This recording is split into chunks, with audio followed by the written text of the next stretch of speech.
Bonjour à toutes et à tous, merci de nous avoir rejoints pour ces chroniques Melchior pour l'entrepreneur tous les vendredis 10h30 en direct.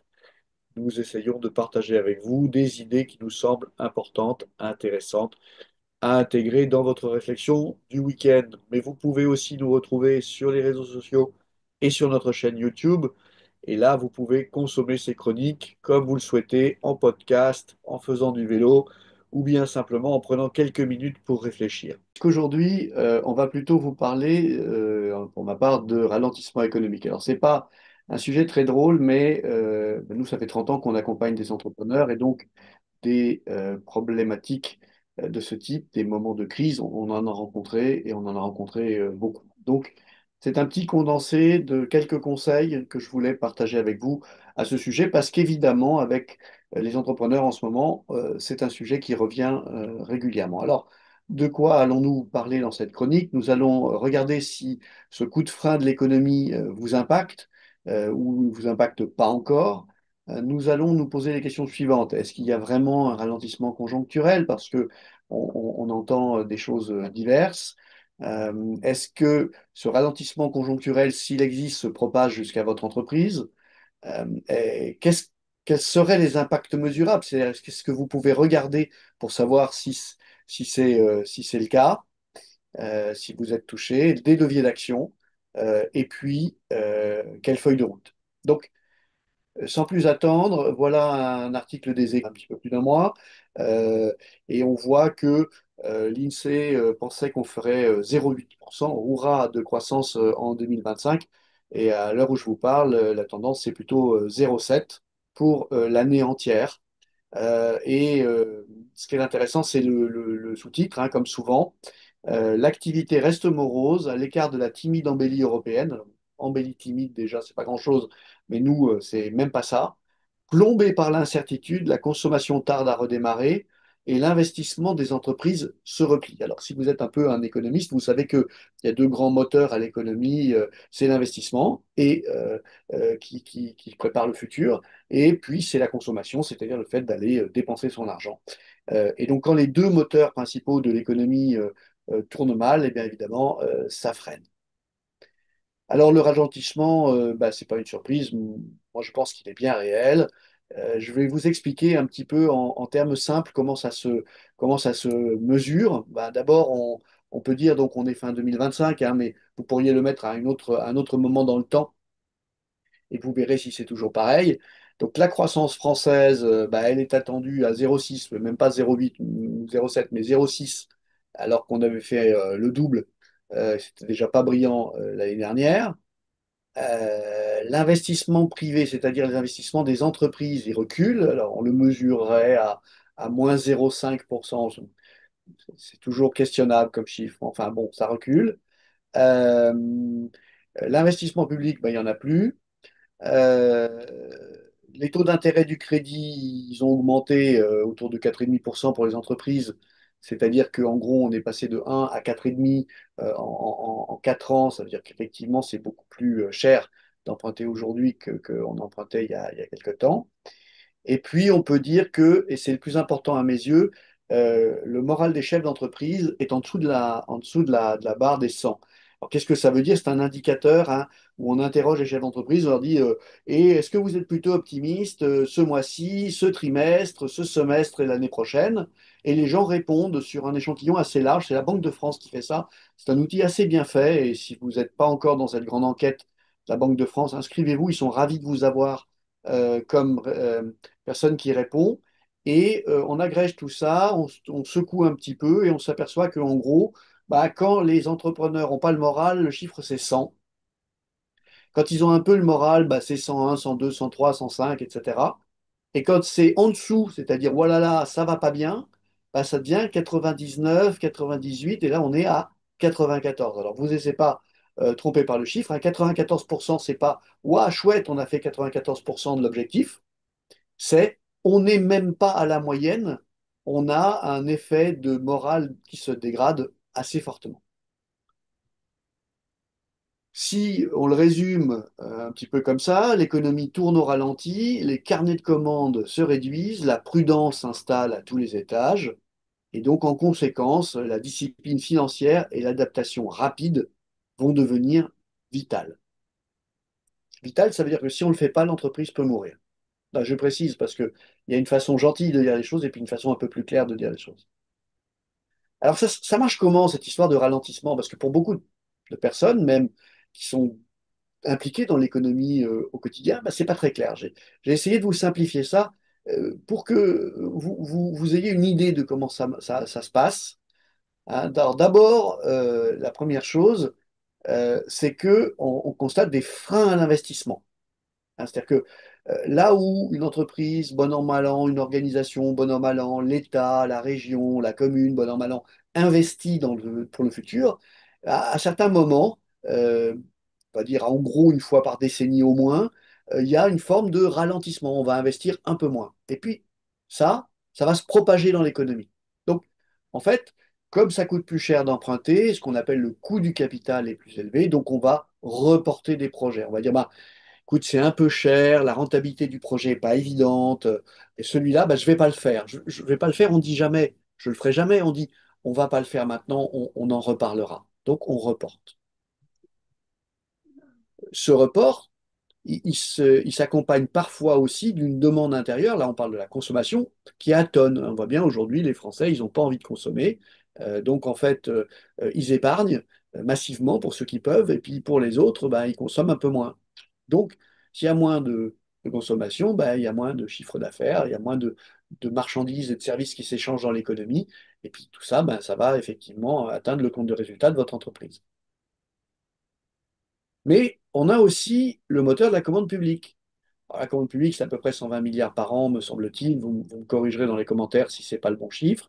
Et puis quand ça s'arrête ou que ça se ralentit, bah, tout d'un coup, bah, c'est toujours ça en moins dans l'économie. Donc, bah, ça veut dire moins de chiffre d'affaires pour les entreprises qui étaient les destinataires de ces commandes publiques. Et puis, tout ça, les banques l'observent à la loupe. Elles sont les premières à le voir venir. Hein. Elles voient bien votre chiffre d'affaires mensuel à travers vos encaissements et vos décaissements. Et donc, si les banques voient une hausse des risques générales, eh ben, elles vont elles-mêmes durcir un petit peu leurs conditions. Elles vont prêter un petit peu moins, un petit peu plus cher et demander plus de garanties parce qu'elles vont penser que c'est plus risqué. Et donc, bah, il y a plein d'entreprises ou d'entrepreneurs qui vont renoncer à aller chercher ces financements parce qu'ils sont un petit peu trop chers. C'est le cas d'un client, là, il y a quelques mois, qui m'indique qu'il n'a pas pris un financement BPI France parce que il n'avait pas de bonus et le coût du crédit était à 7,5%. C'est beaucoup 7,5% pour un crédit. Mais c'est un crédit sur 7 ans avec 2 ans de différé d'amortissement, ou 6 ans avec 2 ans de différé d'amortissement. Donc en gros, c'est je paye rien pendant 2 ans et puis je commence à rembourser la troisième année. Alors oui, c'est cher et il a peut-être eu raison de ne pas prendre ce crédit. Vous savez quoi, aujourd'hui, il regrette. Il regrette parce qu'entre-temps, 6 mois ont passé et l'activité s'est repliée. C'est-à-dire qu'il a de moins en moins de chiffre d'affaires et il a des tensions dans sa trésorerie.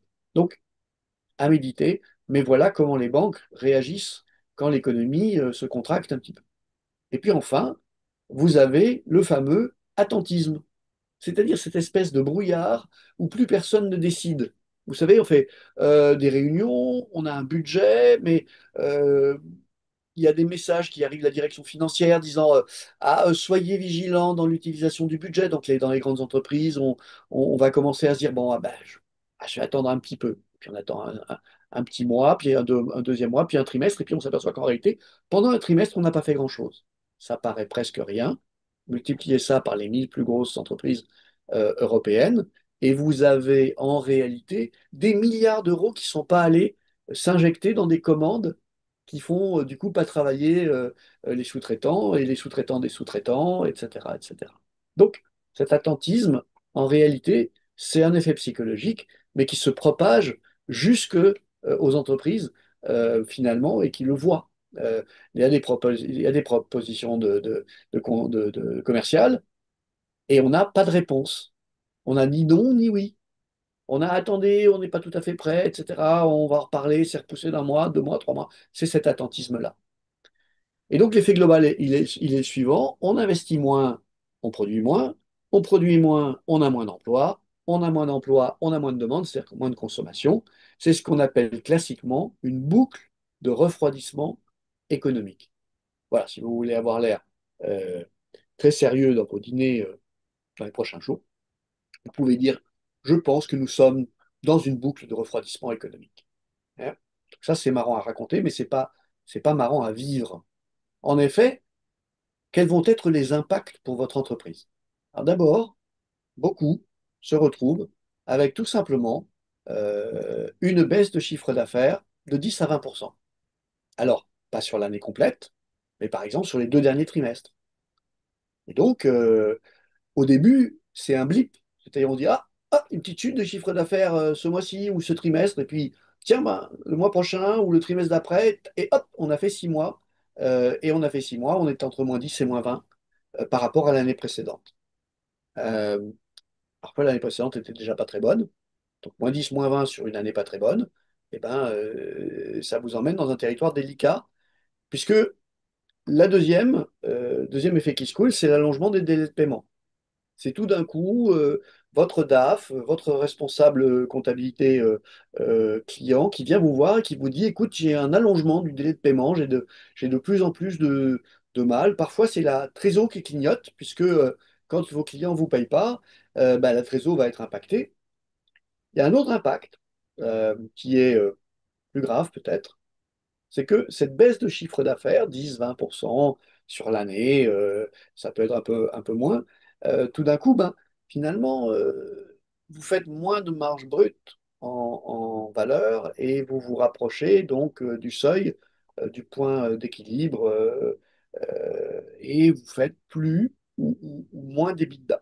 Là, l'EBITDA, hein, vous savez, c'est l'équivalent un peu de l'EBE dans la compta française, l'excédent brut d'exploitation.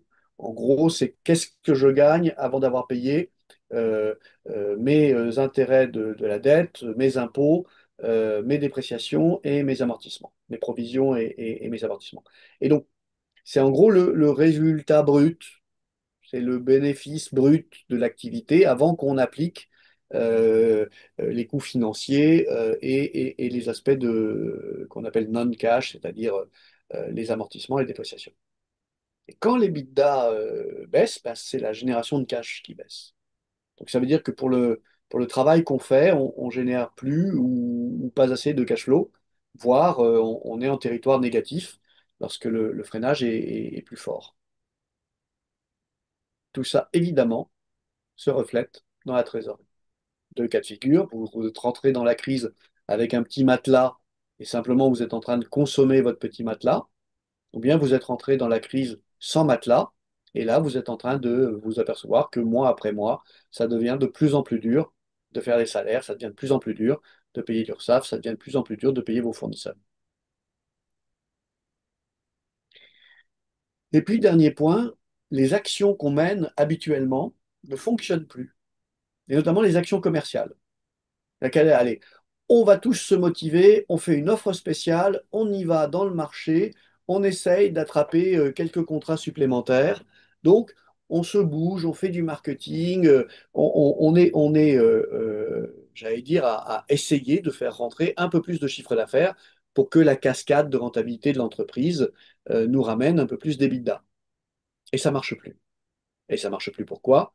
Parce que vous l'avez vu, la décision de dépense est à l'arrêt ou ralentie chez les grands donneurs d'ordre. Si elle est à l'arrêt ou ralentie chez les grands donneurs d'ordre, elle est à l'arrêt ou ralentie chez les sous-traitants de rang 1, puis de rang 2, puis de rang 3. Et accessoirement, l'économie, c'est une chaîne, tout le monde est connecté. Alors, si, pour parler de gens qui vont pas bien, Renault ou Peugeot arrêtent de faire de la commande, eh ben, en bout de la chaîne, vous allez avoir des gens qui, alors que vous êtes une boîte PME du software, vont reporter leur décision d'investissement du nouveau software à l'année prochaine, parce qu'indirectement, ils ont été touchés, même si eux-mêmes ne sont pas dans l'automobile. Donc, ce qui va se passer, c'est que la survie de beaucoup d'entreprises va dépendre de leur vitesse d'ajustement et de leur lucidité stratégique. Qu'est-ce que j'entends par là? La vitesse d'ajustement, bah, c'est comme le freinage, hein. Si vous freinez trop tard, bah, vous n'avez plus assez de mètres devant vous pour vous arrêter avant le coffre de la voiture qui vous précède. Donc, la question, c'est, faut-il freiner? Bah, ça dépend de la situation dans laquelle vous êtes. Et faut-il freiner brutalement? Bah, ça, on va en parler. Et puis, mais surtout, il faut commencer à freiner vite. C'est-à-dire qu'il ne faut pas se dire, bon, bah, on y pensera pour le budget 2026, ou bien on va bien voir comment ça se passe dans les 6 prochains mois. Lucidité stratégique, c'est d'essayer de se dire, est-ce que je suis indispensable chez mes clients ou, ou pas? Et si je suis indispensable, est-ce que je suis clair de l'endroit de ma chaîne de valeur dans laquelle je suis un maillon important? Ou bien, si je ne suis pas indispensable, qu'est-ce que je peux faire et auprès de qui je peux être indispensable? Donc, quels sont vos leviers d'action? Moi, je vous propose de commencer par 4 leviers. Le premier, c'est préserver la trésorerie. La trésorerie, vous le savez, c'est ce qui va vous manquer et c'est ce qui va faire qu'à un moment, vous allez vous retrouver dans l'incapacité de pouvoir fonctionner. Donc, qu'est-ce qu'on fait pour préserver la trésorerie? Eh bien, on sécurise ses encaissements, on réduit ses stocks, on négocie des échéanciers pour ses fournisseurs. C'est pas agréable, c'est pas le job le plus sympa de la Terre, mais ça doit être votre priorité stratégique numéro un, parce que c'est le sang de votre entreprise. Si vous n'avez plus suffisamment de sang, bah, ça va s'arrêter d'un coup, et ça serait bien dommage.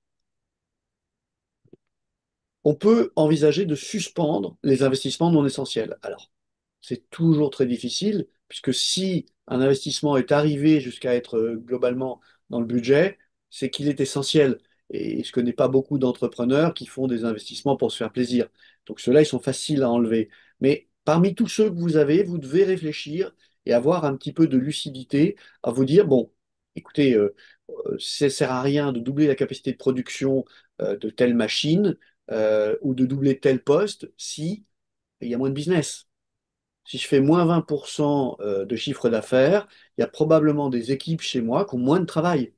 D'accord? Donc, ça ne sert à rien d'augmenter les équipes ou ça ne sert à rien d'augmenter mes investissements de production dans un contexte où il y a une baisse de la demande, sauf bien entendu si ça fait partie de votre plan de relance. On verra ça. Deuxième grande mesure, et là aussi c'est piégeux, c'est plein, plein, plein de choses compliquées, c'est d'optimiser vos coûts, mais sans casser votre outil de production, hein. Donc, qu'est-ce qu'on va faire? Ben, on va regarder si on ne peut pas mettre un peu de polyvalence. C'est-à-dire que là, si j'ai 2 collaborateurs qui sont occupés plus qu'à 50%, est-ce que je peux leur faire faire quelque chose d'autre? D'accord? Ou bien, si j'ai pas autre chose à leur faire, et quand je dis deux, ça peut être 20 ou 200, hein, vous savez, l'échelle elle change rien à la nature des solutions. Euh, Est-ce que je peux faire de la formation? Ouais, c'est le bon moment, si les gens ont un petit peu de temps disponible. Je peux essayer d'investir du temps pour que mes équipes fassent cette fameuse formation qu'elles n'ont pas le temps de faire quand on fonctionne à 100 ou à 120%. Et puis, je peux commencer à réviser les contrats.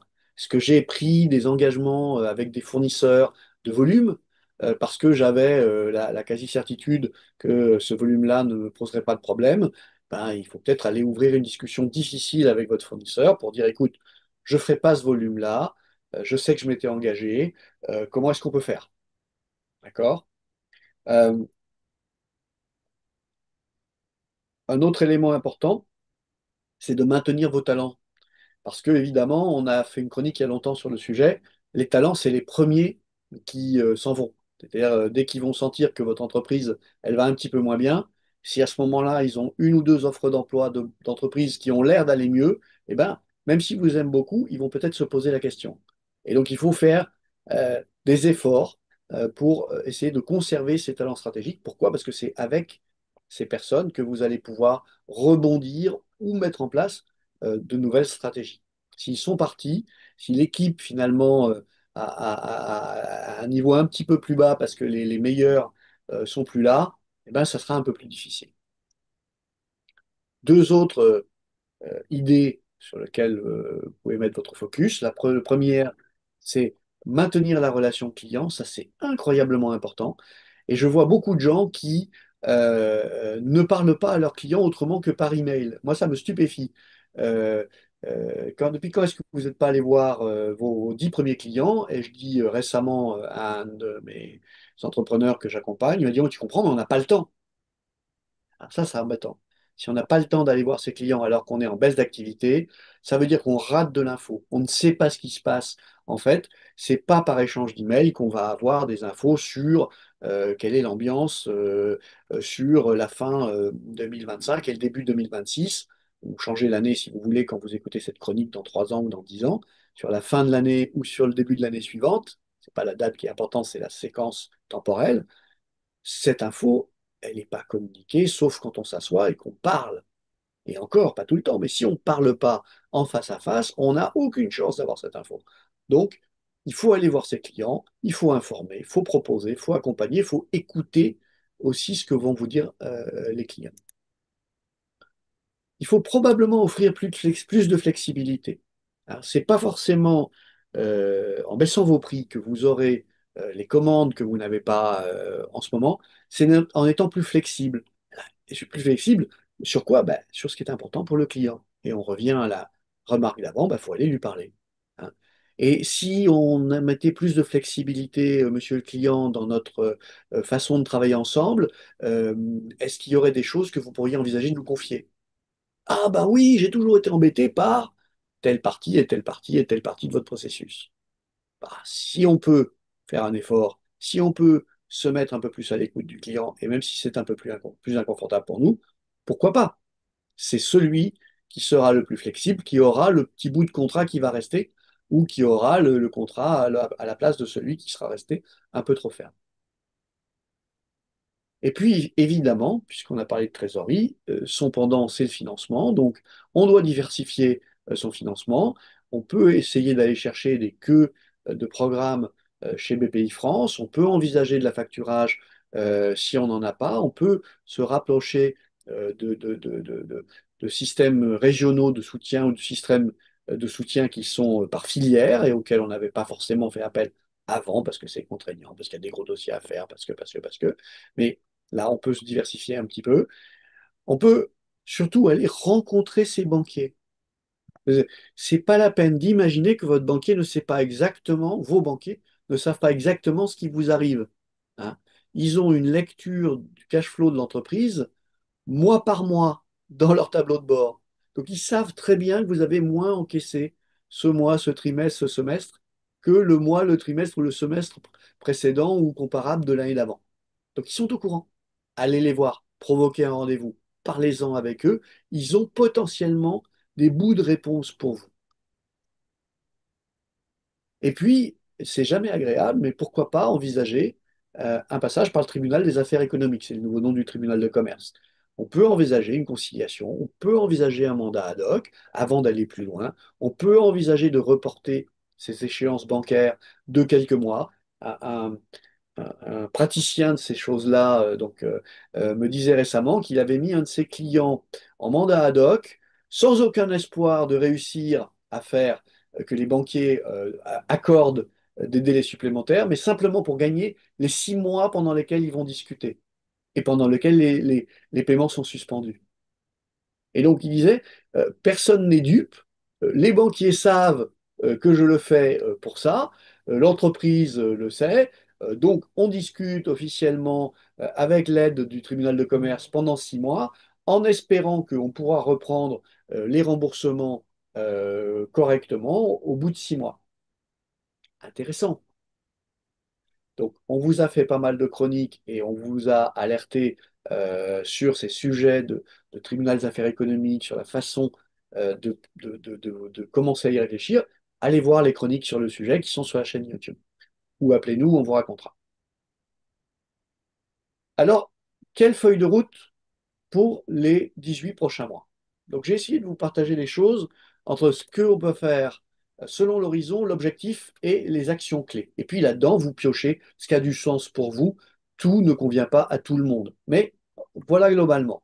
Première étape dans les 3 mois qui viennent, c'est à partir de maintenant, d'accord, donnez-vous le week-end si vous voulez pas réfléchir, mais si vous n'avez rien fait, à partir de maintenant et dans les 3 mois qui viennent, votre mantra, c'est préserver. Je vais faire un diagnostic de mon cash flow. Je vais faire ma priorisation client. Je vais essayer de regarder sans me mentir à moi-même dans quel état est mon entreprise. D'accord? On peut le faire collectivement avec le CODIR. On peut élargir ça. On regarde et on se donne 3 mois pour regarder s'il y a des endroits où visiblement vous êtes impacté. Chiffre d'affaires, trésorerie, vous avez vu, c'est tous les éléments qu'on a racontés. Dans les 3 mois suivants, dans le trimestre suivant, il va falloir s'adapter. Donc, on va essayer de maîtriser les charges, on va essayer de faire de l'innovation là où c'est possible, de façon à essayer de mieux s'adapter si le marché est en train de changer. D'accord? Mais on est dans des horizons très courts, hein, on peut compter en semaines, hein. Vous avez 100 jours euh, où vous avez 12 semaines devant vous pour faire la phase 1 et puis ensuite la phase 2. Ensuite, pour le semestre d'après, il va falloir se transformer. Une fois qu'on a fait son diagnostic, une fois qu'on a pris les mesures d'urgence, on doit réinventer une entreprise que j'appelle la version de crise. C'est-à-dire c'est la même entreprise, mais par gros temps. Imaginez, vous êtes sur un bateau à voile, vous voyez arriver l'orage à l'horizon, vous ne gardez pas l'ensemble de la toile, c'est-à-dire vous ne gardez pas vos voiles ouvertes au maximum comme vous pouviez être, vous commencez à replier la toile. Vous vous préparez à passer dans la tourmente. Donc là, ça veut dire, pour une entreprise, se transformer. Est-ce qu'on change de positionnement? Est-ce qu'on fait des décisions qu'on avait repoussées jusqu'à maintenant? Est-ce qu'on prend de nouveaux marchés qu'on s'interdisait de prendre parce qu'ils étaient ceci ou cela? Bon, voilà, on se transforme. Et puis, le semestre d'après, c'est la relance, parce que la crise, elle, ne dure pas indéfiniment. Donc, on peut se dire qu'on peut commencer à investir, on peut commencer à renforcer les équipes. On est en tout cas très attentif à ce qui pourrait être la direction de la sortie. Parce qu'après la crise, l'économie, elle n'est plus tout à fait la même. Les règles ont un peu changé, les acteurs vont plus ou moins bien. Et donc, selon votre positionnement, il faudra faire évoluer ça dans une autre direction. Donc, voilà votre feuille de route pour 18 mois. Alors, en conclusion, eh bien, la crise est là, et pour beaucoup d'entreprises. Il y a encore des secteurs qui fonctionnent bien. Hein, ce n'est pas l'arrêt complet de l'économie. Il y a encore des secteurs qui fonctionnent bien. Mais si vous n'êtes pas dans un secteur qui fonctionne bien, eh bien là, vous le savez déjà en fait que la crise est là. Vous le vivez depuis plusieurs mois dans votre compte de résultat. Donc il faut réagir sans attendre. Ça veut dire que il faut aller parler à vos clients face à face pour comprendre ce que eux vivent et où est-ce qu'il y a encore éventuellement pour eux des poches de croissance ou des sujets majeurs. Il faut, je le disais tout à l'heure, imaginer la version de crise de l'entreprise. Hein, c'est différent de la version où vos marchés font 5 à 100% de croissance par an. Il faut peut-être suspendre son plan stratégique. C'est-à-dire que vous aviez une vision à 3 ans, 5 ans, très claire de là où vous vouliez aller.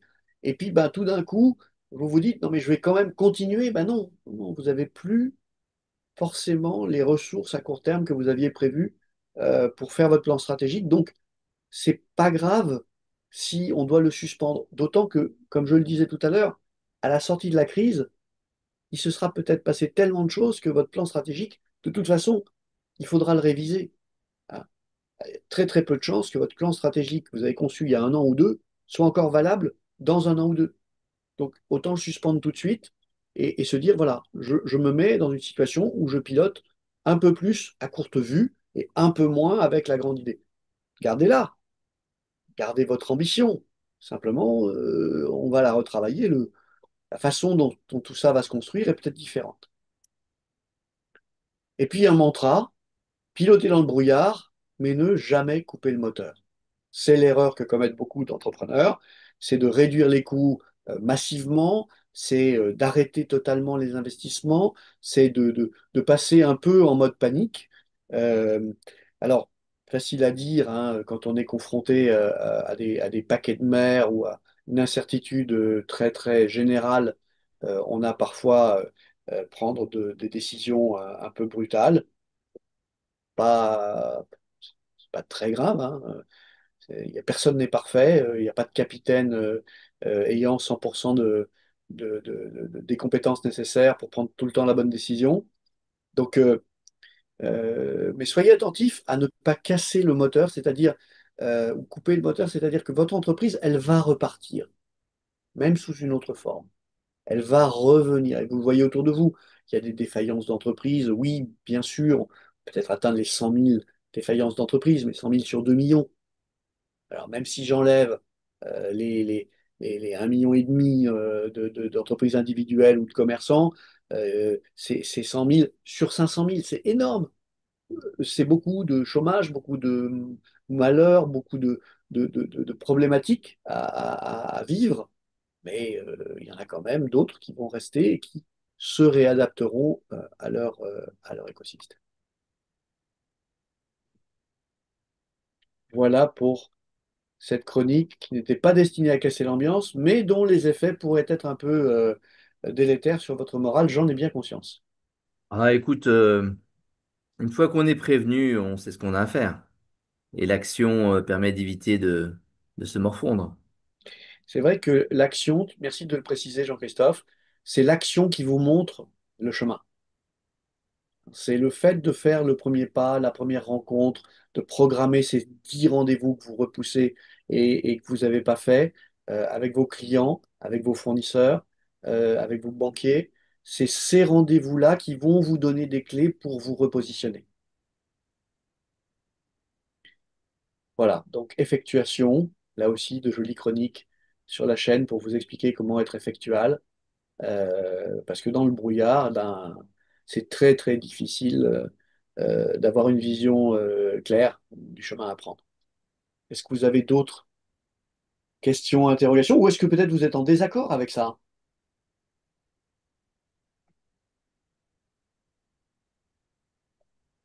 Pas de désaccord dans On va l'assistance. prendre ça pour un oui, pour un accord franc.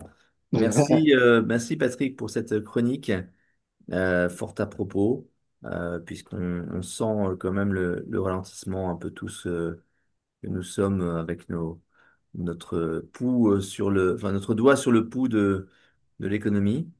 Et la durée de de ces ralentissements et des effets de vagues et des effets de coups de fouet sont imprévisibles. Donc, il vaut mieux passer en mode day-to-day avec un vrai soin à rester quelqu'un d'actif dans dans ce moment.